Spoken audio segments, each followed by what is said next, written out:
I think it's very hard for people to understand just how desperate the situation is in Gaza. When the people in Gaza elected Hamas, immediately the Israeli government put on the siege of 1.5 million people. Now, half of these people are under the age of 18. They're only children. They closed the borders. The rats crossing into Gaza, so the West Bank, nobody from the West Bank can go in unless they have a visa and permits, and very few can get them. And they bombed their airport. Their airport in Gaza was destroyed. The port of Gaza has been cut off from the world for 42 years by the Israelis. Now, the Gazan fishermen are supposed to be allowed to fish for their families within a 10-mile limit of the Gazan coast. If the Gazan fishermen and human rights activists have gone on their little boats, the boats are attacked 6 miles out. Some of the fishermen have been shot dead by the Israeli Navy, and some of their boats have been confiscated and taken to Israel, so they can't fish for their families.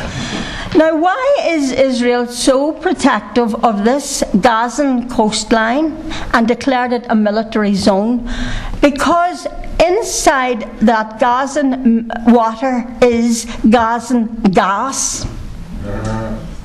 Gas. This is about money. This is resources. This is control of gas, land, water, which essentially Palestinian people live on. So and Israel has a pipeline coming out of the Gazan gas line directly into Israel. So that's an important thing that we look at too, and highlight this whole resources of Israel into and how it's benefiting. But when we went on the first Gazan boat, we sailed from Larnaca into Gaza. Gaza was devastated. We went into the hospitals, and the doctors didn't have enough medicine.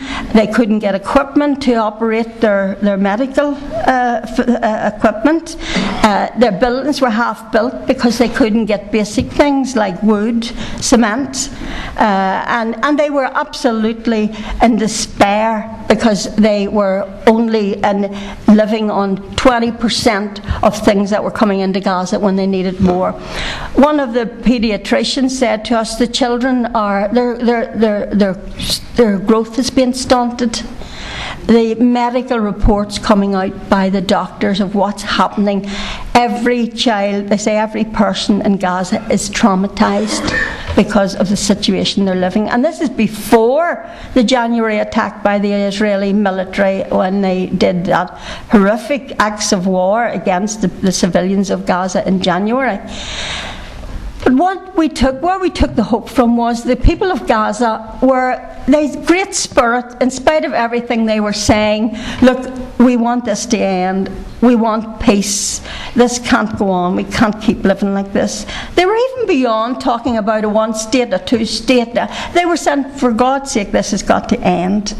We went along to a church where the Church of the Holy Family, where the local Catholic priest had been working with the Muslim community, because the Christians and the Muslims work very, very closely together. They're integrated in the villages. So they had organised a meeting of all the political parties. And I sat on the platform with Dr. Mustafa and the local priest, and he said to me, look out there, this is history being made. Because there in the audience was representatives, political representatives from Fatah, Hamas, all the different political groups sitting together in the same room to talk about how they could move towards peace. And so being in that room was very hopeful. The next day, Hamas released Fatah political prisoners. So we came away, sailed back in the boat, feeling, there's hope. Tragically, on the 4th of November, Israel attacked Gaza and broke the ceasefire. It was, if you look at the records, it was Israel broke the ceasefire. It was not the Palestinians. And Hamas was doing its very, very best to try to bring on board the young militants to try to move to the peace. But you know, it's very hard to bring on board the militants if they're constantly being their homes demolished, the wall continued to be built, and there's no hope. And if these young people have no hope, then they're going to take the gun. I mean, we all know that. That's part of history. You know, too long, as one of our great poets wrote, too long a sacrifice makes a stone of the heart. So if people suffer long enough, and especially young people, it's a matter of time before the anger can grow. And suicide bombs, retaliation, more violence, it feeds off that. So tragically, that's what happened. And then, of course, we know the Gaza war. We watched it on our television screens when the Israeli, for 22 days, dropped bombs, phosphorus gases, broke every international law in attacking civilians in Gaza. We know that happened. And so we tried then, we thought, well, we'll go back in June into Gaza on the Free Gaza boat, and we'll bring in basic medicines again and some building materials for reconstruction. Because even though Gaza has been destroyed, the infrastructure, the international community donated $4 billion to reconstruct Gaza. But the people of Gaza haven't got a penny of that. There's been no reconstruction done. That money's still being held by Israel. I remember going with Elie Wiesel many years ago to Auschwitz concentration camp. And it was the most, I'll never forget it as an experience, the most horrific experience of my life. I just wept the whole time. I couldn't cope with it for a long time afterwards. But the one question I kept asking myself when I walked through Auschwitz was, how come the world remained silent while 6 million people were murdered, incinerated?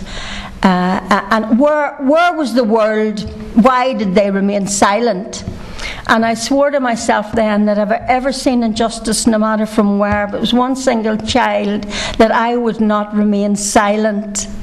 And I would say something.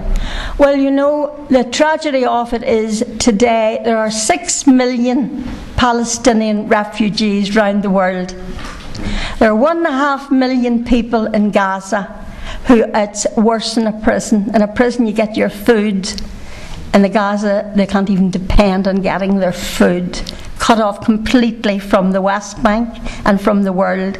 And the vast majority of the world look the other way. And I think history will hold us accountable and say, where were you when a slow genocide, because that's what it is, of the Palestinian people was taking place?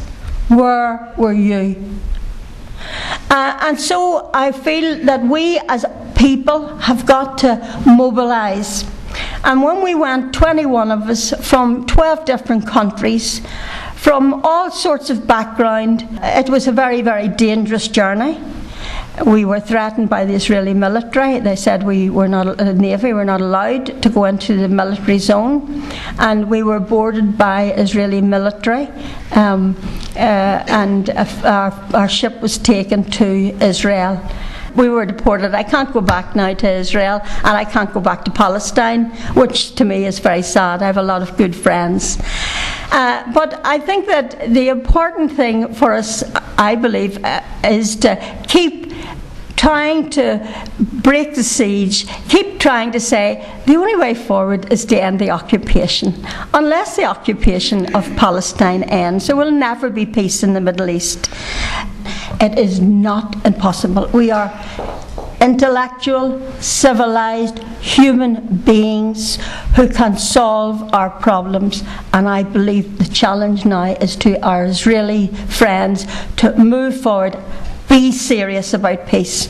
No more of this talking peace and building on the ground, demolishing Palestinian homes, building the apartheid wall, building more and more settlements, saying to the world, we don't care what you think, we're going to ignore UN resolutions, America and Canada are our friends, we don't need the rest of you. That's not good enough. That's not acceptable.